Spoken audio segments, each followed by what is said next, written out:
ওমা খলাকতুল জিন্না ওয়াল ইনসা ইল্লা লিয়াবুদুন, আমি মানুষ এবং জিন জাতিকে ইবাদত করেছি একমাত্র আমি আল্লাহর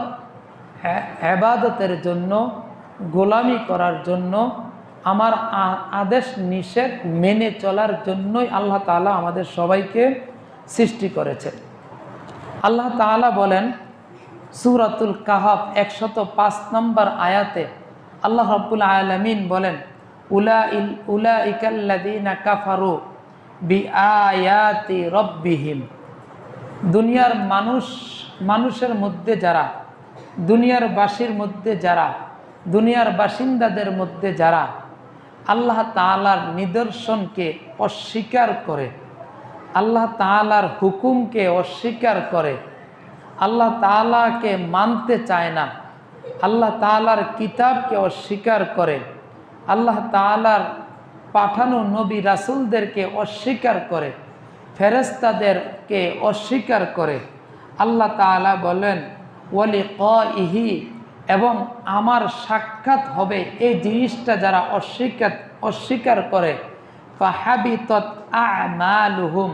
তাদের আমল অটোমেটিক ধ্বংস হয়ে গেছে। যারা আল্লাহ তাআলাকে অস্বীকার করে, আল্লাহ তাআলার নবী রাসূল, কিতাবসমূহ, ফেরেশতা এবং আল্লাহ তাআলার যে নিদর্শনাবলী আছে এগুলাকে অস্বীকার করে, আল্লাহ তাআলার সামনে দাঁড়াতে হবে, এই বিষয়টা যারা ভুলে যায়, আল্লাহ তাআলা বলেন ফাহাবিতাত আমালুহুম, তাদের আমল ধ্বংস হয়ে গেছে।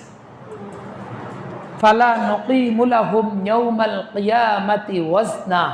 আল্লাহ তাআলা বলেন কিয়ামতের ময়দানে তাদের বিচারের জন্য আলাদা কোনো মানদণ্ড